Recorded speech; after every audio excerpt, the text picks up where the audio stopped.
Nakipag-trash-tukan na si Jimmy Butler sa Wolves. Laki ng tiwala ng film coach sa rookie. Sinuklihan ng hassle, pang veterano pa ang footwork. Bilang ng mga araw ni Jordan Clarkson para sa Utah Jazz mga bro, dahil ayon sa inilabas na report ni Chris Haynes, available na for trade talk si Kabayan. Mukhang bibitawan na ng Utah si JC. Matagal-tagal na ding usap-usapan yan mga bro, ngayon na lang ulit umingay. Samot-saring rumors na din ang kumakalat kung saan pwedeng malipat si Clarkson.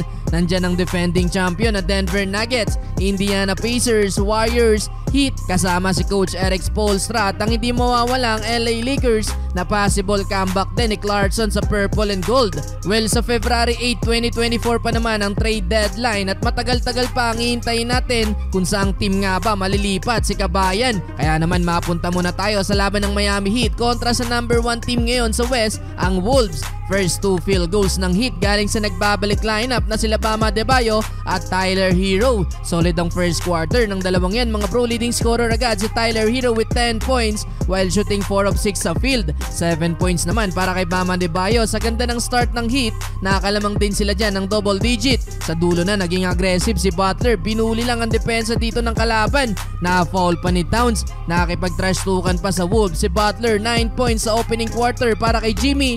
Last 2 minutes, rookie na si Triple J mga bro, sipag sa depensa. Dalawang magkasunod na blanka na nauwi pa sa 2 points ng Miami Heat. Lamang din ng 11 points ang home team, 33-22. Second quarter, ganda talaga ng footwork ni Jaime Jaquez Jr. In transition, parang hindi na rookie kung maglaro mga bro. Kontra pa yan sa mas malaking si Naz Reid. Palubo ang lead ng Miami. Duncan to Adebayo, alley-oop play. Timeout pa ang Wolves nang pumalo sa 17 points ang kalamangan ng Heat. Nahirapan ng Wolves sa ganda ng ball movement ng Miami. Leading scorer sa kabila si Anthony Edwards with 15 first half points. Yun nga lang, nabuli siya dito ng rookie ng Miami. May palag din sa katawan ng rookie. 6 points off the bench para kay Jaime Jaquez Jr. Leading scorer pa din si Tyler Herro with 17 points. 12 points para kay Butler, 66-54 halftime. Entering the third quarter, heto na ang paghabol ng Minnesota. Takeover pa din sa Edwards at Towns from double-digit deficit. Naibaba nila ang lead ng Miami Heat sa 5 points. Last seconds, pasok pa ang buzzer beater pull-up ni Ant-Man. Yun nga lang, mali nang natamaan si Edwards sa pulang alaga ni Jaime Jaquez Jr. 83-77, end of third quarter.